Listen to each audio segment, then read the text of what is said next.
To review, we've gone over some quadratics. We've looked at quadratic equations and functions in standard form, in vertex form, in binomial form, and we've talked about completing the square and looking at graphs.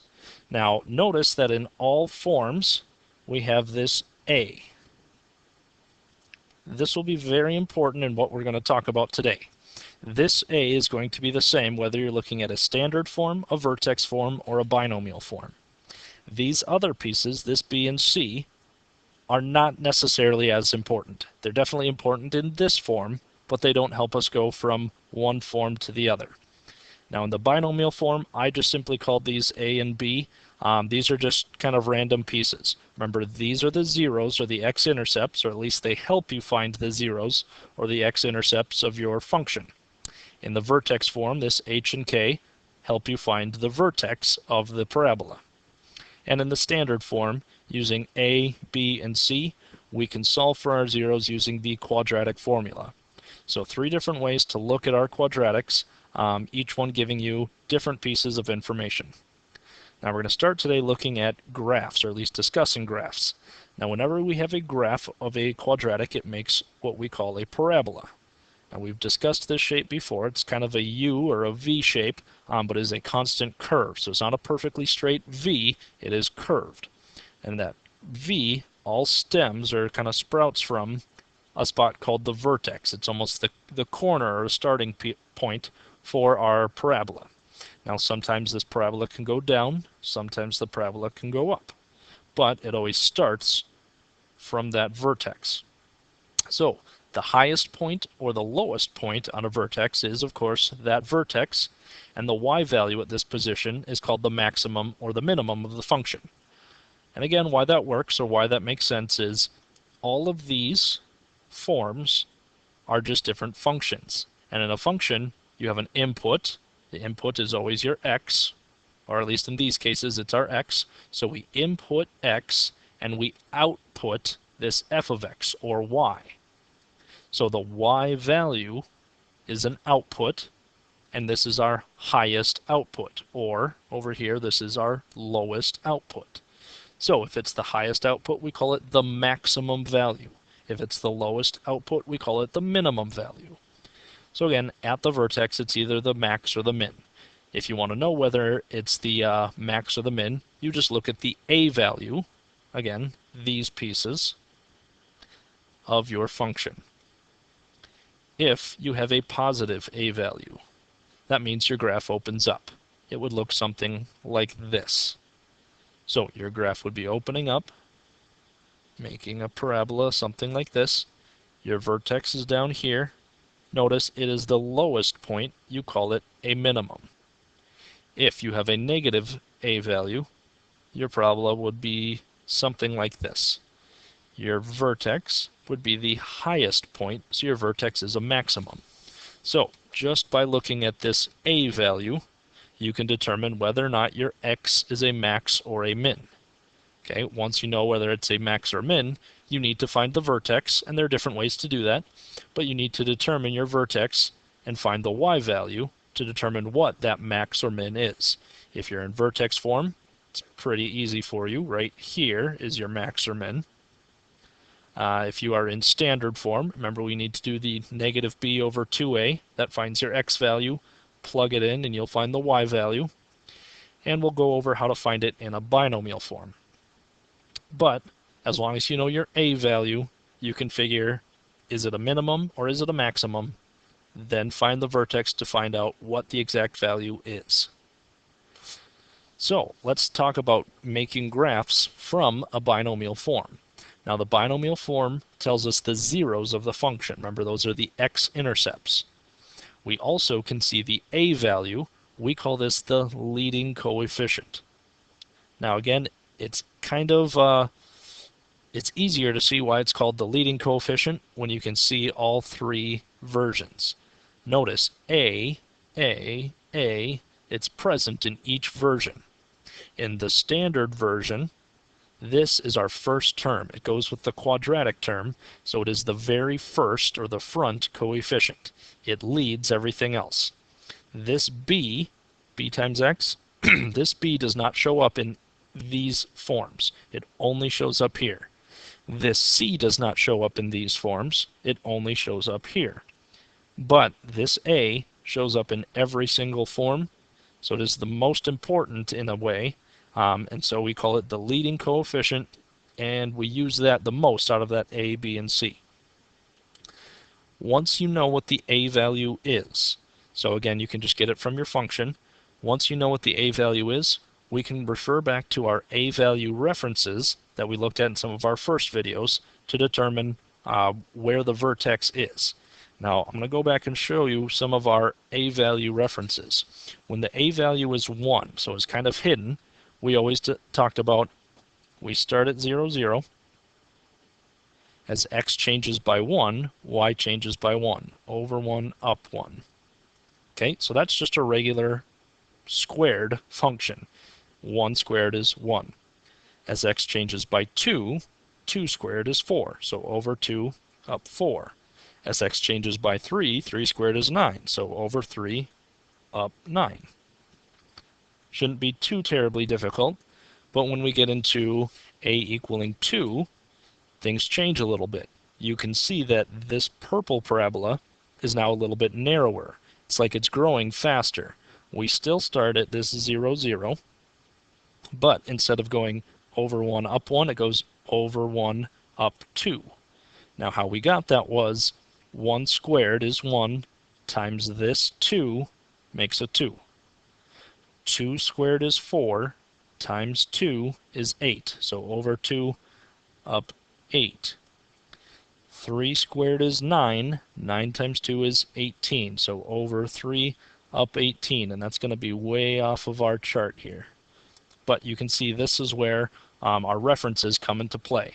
So we need to know how our A references kind of help us relate everything from the vertex. Notice the change is always starting from the vertex. Over 0, up 0. Over 1, up 2.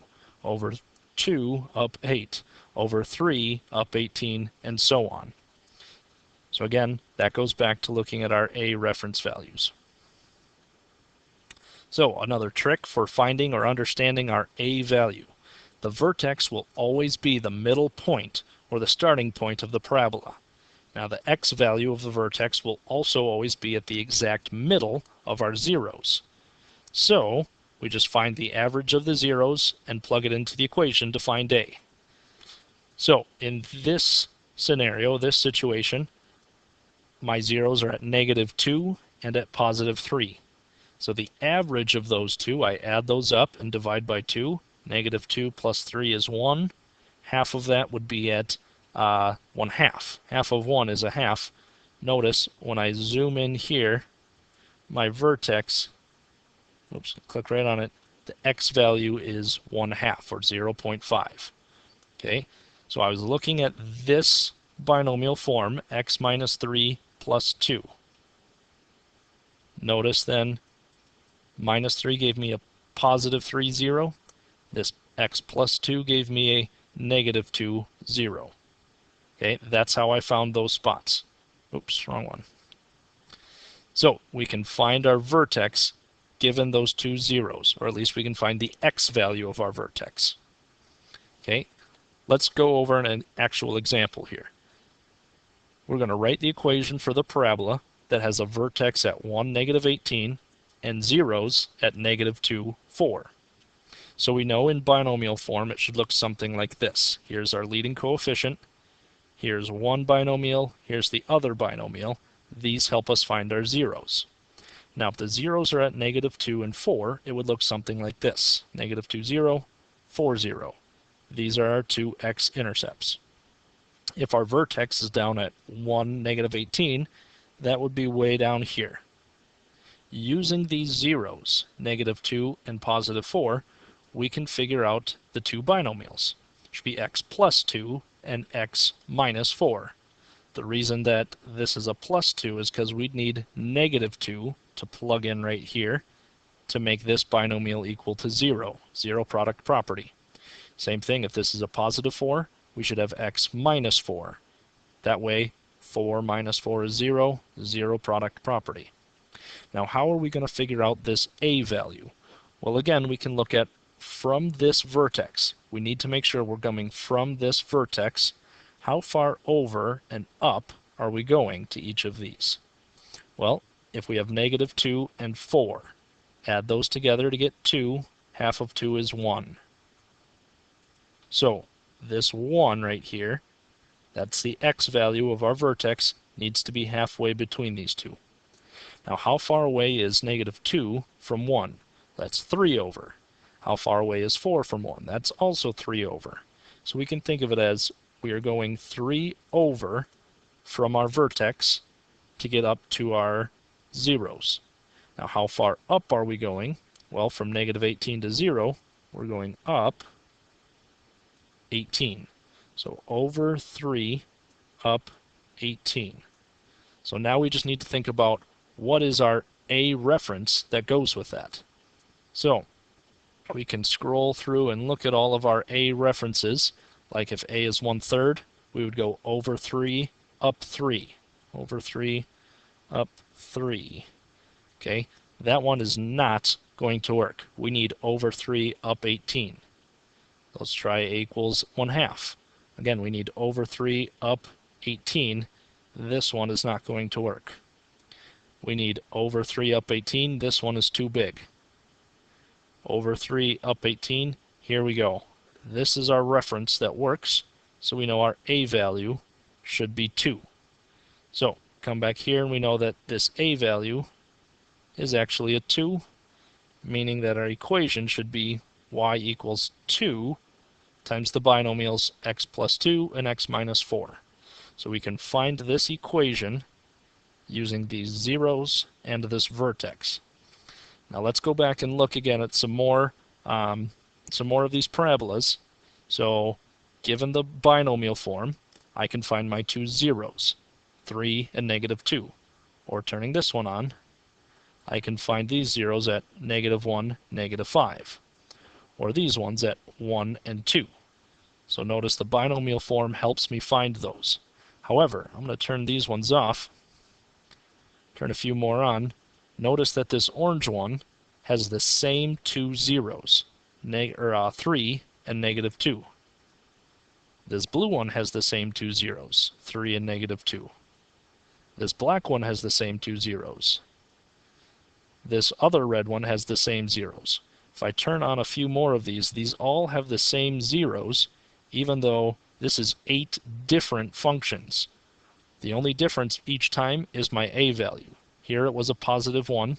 Here it was 2. Here it was 5. Here it was 10. Negative 1, negative 2, negative 5, negative 10, and so on. So if I turn some more of these off, you can see every time it was positive, we had it opening up. Here our vertex was a minimum. However, when it became a negative, now it's opening downwards, but I can still use my reference of wherever my vertex is at. I'm going down so many and over so many. So I just find my my A reference, and I think over how many and up how many, or down how many. That's how I move from my vertex. That'll help you find your reference guide. Oops, I'm on the wrong one. So let's look at another example then. We need to write the equation for a parabola that has zeros at negative 3 and 7 and has a leading coefficient of 4. So again, if they give you your zeros, it's just the opposite of those that go in as your binomials. So instead of negative 3, it's x plus 3. Instead of positive 7, it's x minus 7. Now if they tell you straight away your leading coefficient is 4, well again, that's just an A reference of 4 or an A value of 4. So we can write out our binomial form of the equation, y equals 4 from right here, times the binomial x plus 3, that was from this one, and x minus 7, that was from this one. That'll cover it for our first video. Remember we talked about finding the minimum or maximum value, and we determined that from our A value.